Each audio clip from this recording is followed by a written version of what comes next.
Mr. McGee, don't make me angry. You wouldn't like me when I'm angry. You are about to listen to the Totally Super Awesome 80s Reboot Overdrive podcast.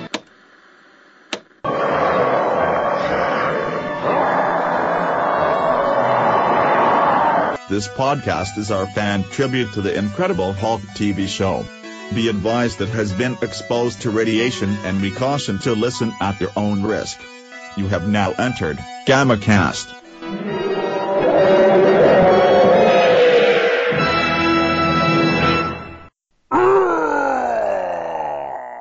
And welcome to the GammaCast. I'm your host, Charlie, the Professor Esser, and with me, as always, is the awesome, the brilliant, the fantastic 80s Music Girl.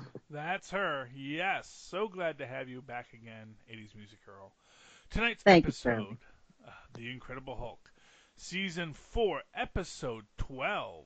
Episode 12? Oh, goodness. The first Part 1. First air date, March 6th, 1981. David Barr travels to Visceria, where another Hulk was sighted years before. He finds the lab where the creature originated.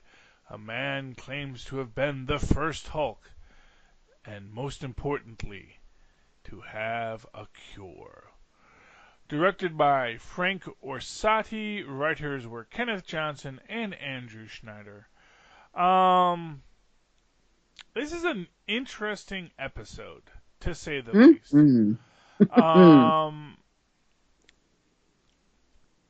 Because we don't get a Hulk out until very late in this.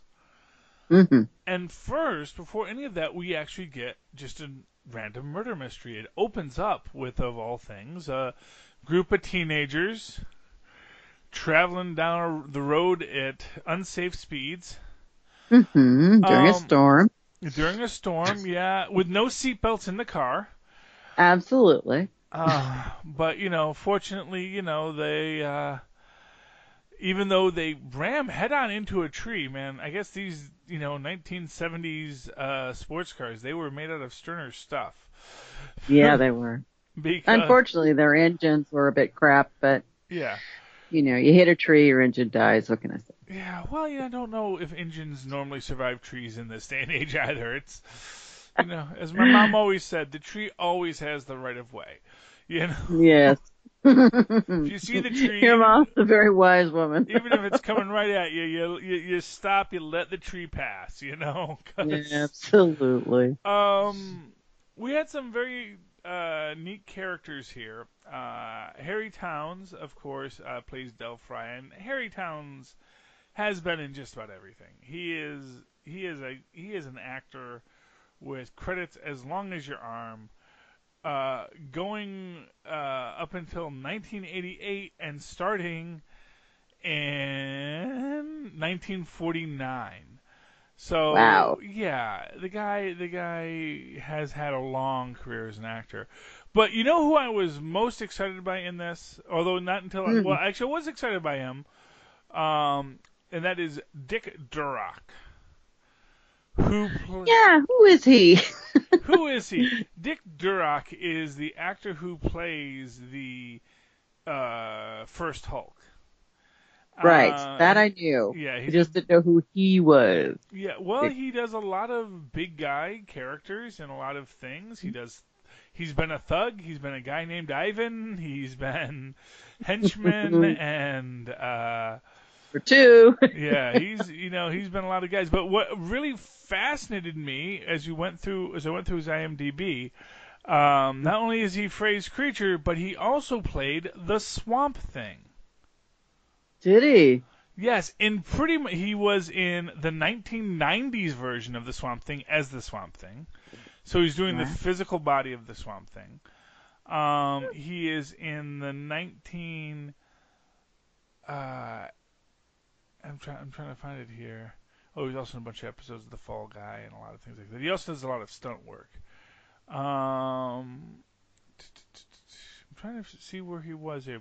But I was going through it because I saw it earlier, and it was like it's like every modern interpretation of the Swamp Thing, he has been the Swamp Thing. Oh yeah, he was also in Return of the Swamp Thing so he was in the Swamp Thing series from 1990 to 1993. He was in Return of the Swamp Thing in 1989. And he was in the original Swamp Thing movie, which I can't see. I'm not seeing here. That was like early 80s. Oh, he was the bodyguard in They Call Me Bruce, which was a fun. Oh yeah, in 1980. Oh, just after this episode, he was in the 1982 Swamp Thing as the Swamp Thing. Yes. Wow. Okay, and so that is else. That is our Dick Durock. Well, for the longest time, I always thought in my juvenile mind that was actually Jack LaLanne. Playing. Really? Well, only because I knew Jack LaLanne was a big, strong guy. Yeah. And so, as a youthful person, because you got to remember, we didn't necessarily. This wasn't in syndication strongly when I was a little kid, for the most part. So I remembered seeing this, and I remembered seeing Jack LaLanne in various programs that were out there, about being the, world's strongest octogenarian. I think he's actually still alive and still, like, pulling tugboats with his teeth. So God bless Jack LaLanne. Yeah, he's out there, man. He's still performing feats of strength. But I always assumed it was Jack LaLanne. It's not, but and actually this guy's much taller than Jack LaLanne, because this guy's actually taller than Lou Ferrigno, which I think when we get to the second episode, we actually get to see the matchup.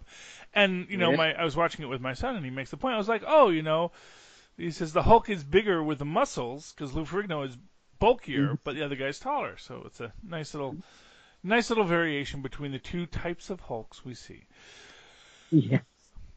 But in this episode, David has heard about that there was this creature, this green creature. Now, I do wonder what really drew him here. Well, I guess they actually had a photo of did they have it? Yeah, they had a photo of the Proto-Hulk. And like when he's going through the old papers, they had that photo of the old-time Hulk, Yeah. So, arguably, I guess that's what gave it its credence, Sure. But, he had been a Bigfoot sensation monster in the past. So, he should know a little bit better, but this one also had some ties to an actual scientist, so, Yeah. It is, you can sort of see why he went through all this trouble. This is natural curiosity as a scientist, I believe. He just really couldn't help himself. Yeah. And he gets to town. He's doing his research. He meets a magical African American character who exists. Just full of information. Well, yes, because he's been waiting his whole life for someone to ask. But all anyone in this library wants to do is read books, not talk. Darn them. But he gives him people. Yes, he gives him the full expository information, when the monster first showed, who was associated with the monster, yada, yada, yada, and who he has to talk to find out more about the monster. And he goes to meet Queen Elizabeth, which is the... for what it's worth, you really feel a lot of times in the Hulk. This was clearly a show that, in another life would have been a costume drama. Possibly. Yeah, people do like to dress up in the Hulk. Yeah, they do. Or maybe it's just the fashions of the late 80s, early 70s. But well, she was holding her own, that's for sure. She was, whatever era she was from, she was sticking to it. Yeah. None of that 80s flare-bottom pants for me, by God. I'm going to sit in this park with my gloves, and I'm going to read my Emily Dickinson, damn it. There you go. And David does approach her and has a conversation with her about Dr.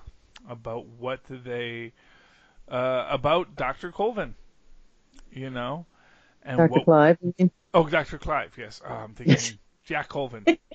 My bad.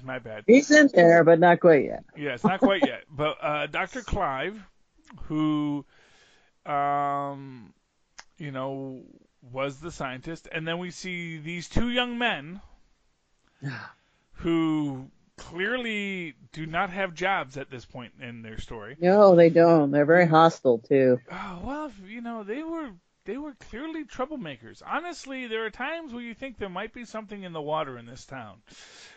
I did make a, yeah, you're in my head again. Yeah. Because the beginning part of this, looks like a scene out of a slasher film. We're all shouting at each other, oh, let's get off the road, and my dad's going to kill me, and let's go to this old spooky house where we know people were killed in it to see if they have a telephone. Well, you know? And then everybody's like yelling and shouting, and I'm like, wow, what is in the water in this place? Everybody's so hostile. Yeah, and it does surprise me that they go into the house that is supposed to be abandoned to look for a phone, which theoretically, even if they had a phone, it should be disconnected. You would think so. But then they don't go anywhere where a phone might be. Like you'd expect the phone to be like in the kitchen. Or in a hallway, or they had those phone tables back then. You sit there and you pick up the phone. Yeah, you would think it would be in a relatively centrally located place, but they go and they start climbing around and investigating and get to the lab where they start pulling levers because yeah, because that's what you do. I wonder what this red button do. Yeah. On the long list of dumb ways to die. Yes. Yeah, that should be like number 10. Yes. There's actually a song called Dumb Ways to Die that my children just love. And it's all about very dumb ways to die. It was actually produced by the English Metro Mass Transit rail system. Oh, okay. Because the dumbest way to die is you play on railroad crossings. Oh, okay. It actually sounded like something Flight of the Conchords would do, but... well, but it is very, very strange and morbid humor, you scratch a drug dealer's brand new ride, eat a 3-week-old unrefrigerated pie. These are all dumb ways to die. It's a good song. It's all over the internet. They've made a little flash game for it. It's fun. But one of the things that they say is dumb ways to die is you ask, what does this red button do? And sure enough, here a young man goes into a lab, sees all the equipment, starts flipping switches and pushing buttons, and sure enough, he dies. Yes, he does. Bless his heart. Yeah. And this is important to some extent because the murderer in this situation has no superpowers at this moment. No. He has no excuse other than his own violent nature, and that is now. Of course, you don't know who that is, although I think it's pretty obvious by the time we really start to meet him. Because we do meet the old groundskeeper, because Queen Elizabeth does feel for David's plight because he is a scientist like her one true love, Dr. Clive. And gives him the key to the house. And he's snooping around, and he meets Del Fry, who is our groundskeeper, who is doesn't want to give any help to anyone.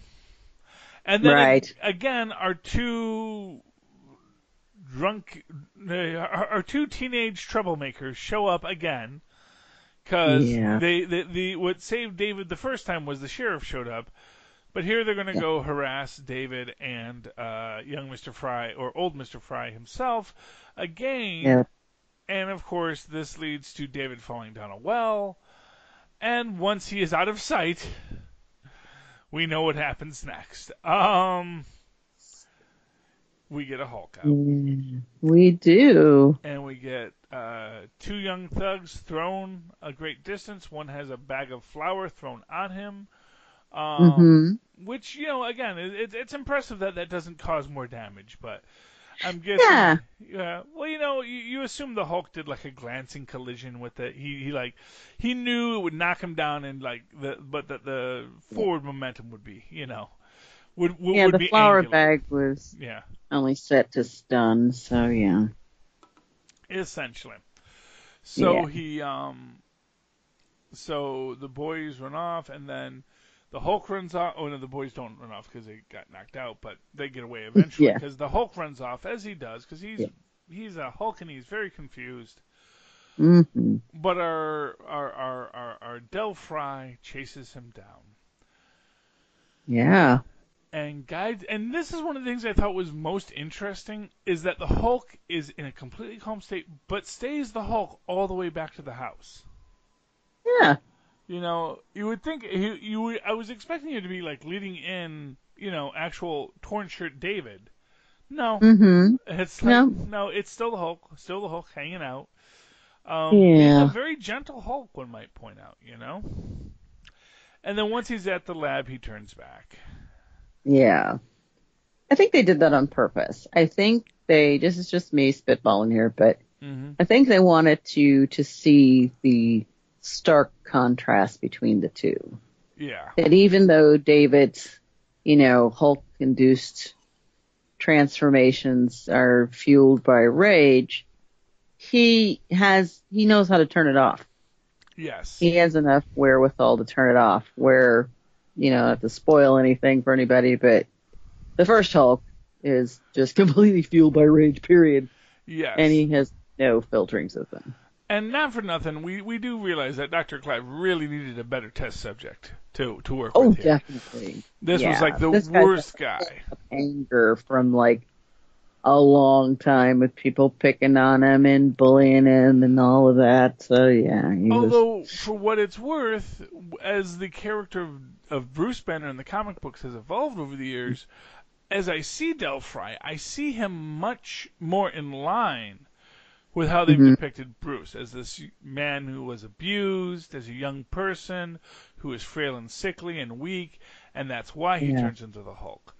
Right. And in that sense, this Hulk, the more violent Hulk, bears a lot more resemblance to, certain alternate versions of the Hulk we've seen, such as the future imperfect Hulk, or even just like the Ultimate Hulk, where the Hulk is a lot more violent, a lot more tuned into Banner's id.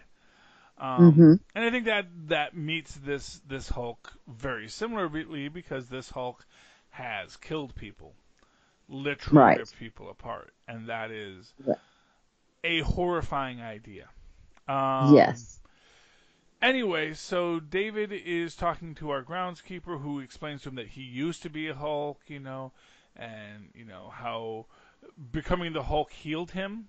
And this actually becomes an important point because this is going to come up in 2 episodes' time. The episode after the second half of this is The Harder They Fall, where the Hulk's healing factor becomes a central plot point. In this case, the groundskeeper recognizes who David is and is trying to get David to help him out.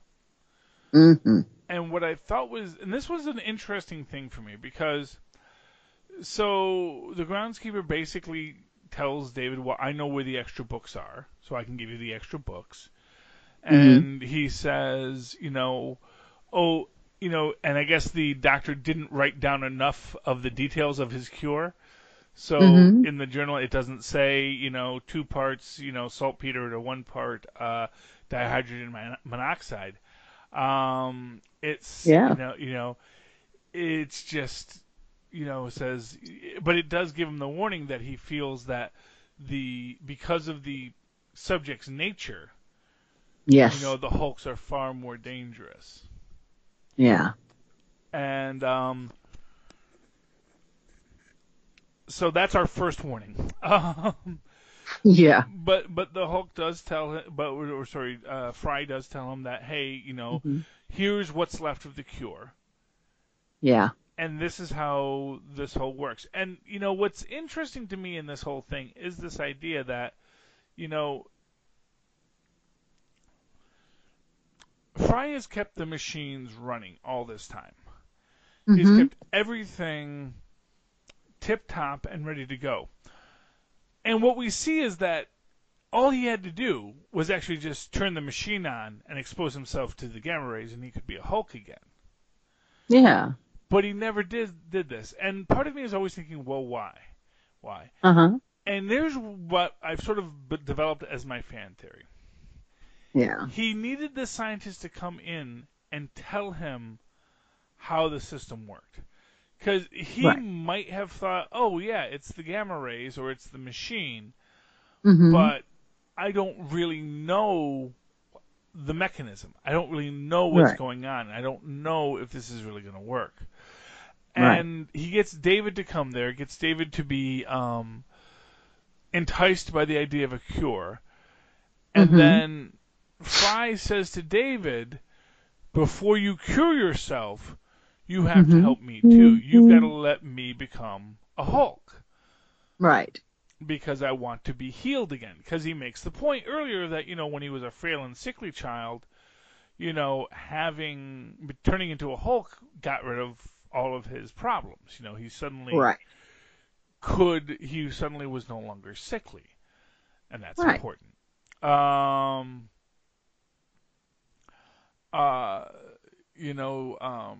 Fry knocks David out, because of course, that is the Hulk's one weakness. If you hit him in the back of the neck, he goes out like a sack of potatoes. Bless his heart.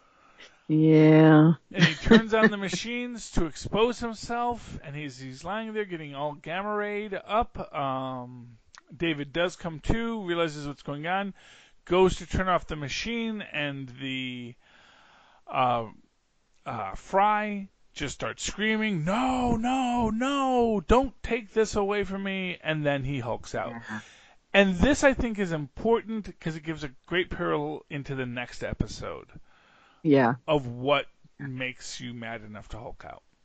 So Fry turns into a Hulk, he runs out of the lab, and tears off the gate on the cave that leads out of the lab through the secret passage. And that is the end of this first episode of the first part 1. Yeah. Yeah. One thing I did find interesting is that this, as we said, this Hulk is not as bulky, so he doesn't tear out of his clothes quite so much. No. So much as he just pops the buttons on his shirt, and then he's still wearing a shirt and pants, and then his pants become floods because he grows an extra 3 or 4 inches. So aside from but it was neat to see. It was neat to see how they handled this Proto Hulk. Although the transition with the freeze frame to the new Hulk face was a little on the nose, a little obvious, I felt. But absolutely, it was extremely, very 1950s B-rated. Sci-fi. I'm transforming into the werewolf. Yeah, well, to that extent, monster. Yeah, to that extent, they certainly gave the Hulk the "I was a teenage werewolf" haircut. They did, didn't they? Yes. A little annoyed we didn't get a Hulk fight here, but they have to. They're saving that up. Yeah. Yeah. We got our 2 Hulks, although only one was Lou Ferrigno. And he does run off, and that's where we leave it for the next episode. Okay. Final thoughts tonight, 80s Music Girl? Well, right at the beginning, they had a nice little bit of synthesized music that I thought, oh, that's interesting. Little touch of the 80s new wave there. Appreciate that. And then the rest of it was completely typical Hulk music, and I was like, oh, bummer. David was talking to somebody, I can't remember if it was Elizabeth or the sheriff, about how many people this monster's killed, and the look on David's face was just like, yeah, I get it, dead people. Tell me more about Dr. Clive, really. Yes. It was like, oh, come on, David, surely you can't be that, set apart from all the tragedy, but... yeah, he can. I guess he just wasn't having any of that, I'll remorse later, but need more information, because this is all about me right now. But it was cool to see old school Hulk. That's kind of how I played it out. Old school Hulk back in the day, and new improved Hulk. Yeah. Yeah, And so I, you get to see. yeah, I do think that Banner's experiment is an improvement on the old Hulk. He is a bigger Hulk. He is a stronger Hulk. I feel it just but I mean, he had the advantage of more focused gamma ray technology, whereas Yes, he did. first Hulk had to deal with whatever the sun happened to throw out on that day. That's true. Okay, so 80s Music Girl, if anyone wants to reach out to you to talk to you about the Incredible Hulk or 80s music or being a girl, how can they find you? I am at 80s Music Girl on Twitter. I have an 80s Music Girl fan page on Facebook. Thank you, everybody, for showing up and liking. I really appreciate you. And I'm 80s Music Girl on Instagram. Awesome. And, of course, you can always write to me in that old-fashioned email way, the way our Maz and Paz once did, at superconnectivityblog@gmail.com. That's superconnectivityblog, all one word, @gmail.com. And, of course, follow me on the Twitters as I live tweet these very shows. The Incredible Hulk, 7 o'clock on Saturdays on MeTV for as long as it lasts, at Charlie Esser. That's CharlieEsser.